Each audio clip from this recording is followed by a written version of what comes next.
Item ಯಾವುದೇ ಇರಲಿ try ಮಾಡಿ ಆಚಿ ಚಿಕನ್ ಮಸಾಲಾ. ಪಶ್ಚಿಮ ಏಷ್ಯಾದಲ್ಲಿ ವಾರ್ ಶುರುವಾಗಿ 1 ತಿಂಗಳು ಕಳೆಯುತ್ತಾ ಬಂದಿದೆ. ಇರಾನ್ ವಿರುದ್ಧ ಇಸ್ರೇಲ್ ಮತ್ತು ಅಮೆರಿಕ ಜಂಟಿ ವಾರ್ ನಿರಂತರವಾಗಿ ನಡೀತಾ ಇದೆ. ಈ ಯುದ್ಧದಲ್ಲಿ ಇರಾನ್ನಲ್ಲಿ 2,000ಕ್ಕೂ ಹೆಚ್ಚು ಮಂದಿ ಪ್ರಾಣ ಬಿಟ್ಟಿದ್ದಾರೆ. ಇಷ್ಟೆಲ್ಲ ಆದರೂ ಇರಾನ್ ಬಗ್ತಾ ಇಲ್ಲ. ಆದ್ದರಿಂದ ಟ್ರಂಪ್ ಮತ್ತೊಂದು ಪ್ಲಾನ್ ಮಾಡಿದ್ದಾರೆ. ಅದೇನು ಅಂತ ನೋಡೋಣ ಬನ್ನಿ. 1 ತಿಂಗಳ ಯುದ್ಧದಲ್ಲಿ 3,000ಕ್ಕೂ ಹೆಚ್ಚು ಮಂದಿ ದುರ್ಮರಣ. ಮಿಸೈಲ್ಗಳ ಆರ್ಭಟಕ್ಕೆ ಮಧ್ಯಪ್ರಾಚ್ಯದಲ್ಲಿ ಹರಿಯುತ್ತಿದೆ ರಕ್ತದ ಕೋಡಿ.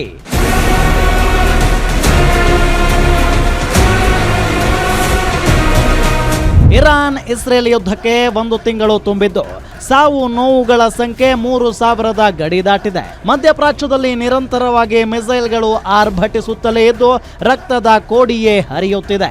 ಇರಾನ್ ಇಸ್ರೇಲ್ ಮತ್ತು ಅಮೆರಿಕ ವಾರ್ನಿಂದ ಗಲ್ಫ್ ರಾಷ್ಟ್ರಗಳಲ್ಲಿ ಅಲ್ಲೋಲ ಕಲ್ಲೋಲವೇ ಸೃಷ್ಟಿಯಾಗಿದೆ. ಬಹ್ರೇನ್ ಮತ್ತು ಯುಎಇ ದೇಶಗಳ ಅಲ್ಯೂಮಿನಿಯಂ ಕಾರ್ಖಾನೆಗಳ ಮೇಲೆ ಈಗ ಇರಾನ್ ಟಾರ್ಗೆಟ್ ಮಾಡಿ ದಾಳಿ ಮಾಡ್ತಿದೆ. ಮಿತ್ರ ರಾಷ್ಟ್ರಗಳನ್ನ ಹೊರತುಪಡಿಸಿ ಹರ್ಮುಜ್ ಜಲಸಂಧಿಯಲ್ಲೂ ಶತ್ರು ರಾಷ್ಟ್ರಗಳಿಗೆ ಇರಾನ್ ಶಾಕ್ ನೀಡುತ್ತಿದೆ.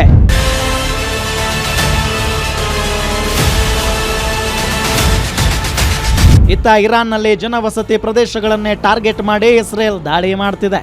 ಇವತ್ತು 20ಕ್ಕೂ ಹೆಚ್ಚು ಅಪಾರ್ಟ್ಮೆಂಟ್ಗಳನ್ನ ಇಸ್ರೇಲ್ ಉಡಿಸ್ ಮಾಡಿದೆ. ಇದುವರೆಗೂ ಯುದ್ಧದಲ್ಲಿ 3,000ಕ್ಕೂ ಹೆಚ್ಚು ಜನ ಸಾವನ್ನಪ್ಪಿದ್ರೆ ಇರಾನ್ನಲ್ಲೇ ಬರೋಬ್ಬರಿ 2,076 ಮಂದಿ ಪ್ರಾಣ ಬಿಟ್ಟಿದ್ದಾರೆ. 26,500ಕ್ಕೂ ಹೆಚ್ಚು ಜನರು ಗಾಯಗೊಂಡಿದ್ದು 336 ಆರೋಗ್ಯ ಮತ್ತು ತುರ್ತು ಕೇಂದ್ರಗಳಿಗೂ ಹಾನಿಯಾಗಿವೆ. ಬಹುದೊಡ್ಡ ವಾರ್ಗೆ ಬ್ಲೂ ಪ್ರಿಂಟ್ ರೆಡಿ ಮಾಡಿದ ಟ್ರಂಪ್. ತೈಲ LPG ಬಿಕ್ಕಟ್ಟಿನ ನಡುವೆ ವಿಶ್ವಕ್ಕೆ ಕಾದಿದೆಯಾ ಗಂಡಾಂತರ.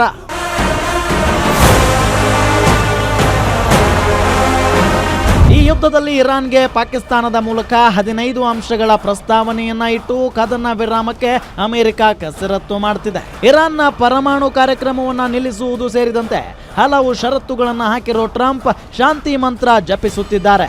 ಇಷ್ಟಾದರೂ ಬಗ್ಗದ ಇರಾನ್ ವಿರುದ್ಧ ಬಹುದೊಡ್ಡ ದಾಳಿ ಮಾಡುವುದಕ್ಕೆ ಅಮೆರಿಕ ಸದ್ದಿಲ್ಲದೆ ತಯಾರಿ ನಡೆಸುತ್ತಿದೆ. ಅಮೆರಿಕವು ಮಧ್ಯಪ್ರಾಚ್ಯದಲ್ಲಿ ತನ್ನ ಮಿಲಿಟರಿ ಪಡೆಯನ್ನ ಮತ್ತಷ್ಟು ಹೆಚ್ಚಿಸಿದೆ.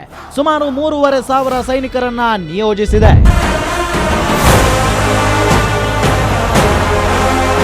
ಇರಾನ್ನ ತೈಲ ಆರ್ಥಿಕತೆಯ ಹೃದಯವೆಂದು ಪರಿಗಣಿಸುವ ಕರ್ಗ್ ದ್ವೀಪವನ್ನ ಅಮೆರಿಕ ಟಾರ್ಗೆಟ್ ಮಾಡಿದೆ. ಈ ದ್ವೀಪದ ಮೂಲಸೌಕರ್ಯಕ್ಕೆ ಹಾನಿ ಮಾಡಿದ್ರೆ ಇರಾನ್ನ ಆರ್ಥಿಕ ಶಕ್ತಿಗೆ ನೇರ ಹೊಡೆತ ಬೀಳಲಿದೆ. ಮತ್ತೊಂದು ಟಾರ್ಗೆಟ್ ಅಂದ್ರೆ ಅದು ಹರ್ಮುಜ್ ಜಲಮಾರ್ಗ.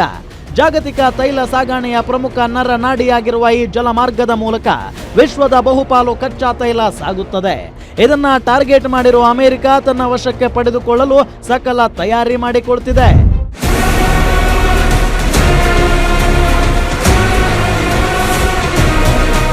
ಒಟ್ಟಾರೆ ಮಧ್ಯಪ್ರಾಚ್ಯ ವಾರ್ನಿಂದ ಇಡೀ ವಿಶ್ವವೇ ಈಗ ತೈಲ LPG ಬಿಕ್ಕಟ್ಟಿನಿಂದ ಕಂಗೆಟ್ಟಿದೆ.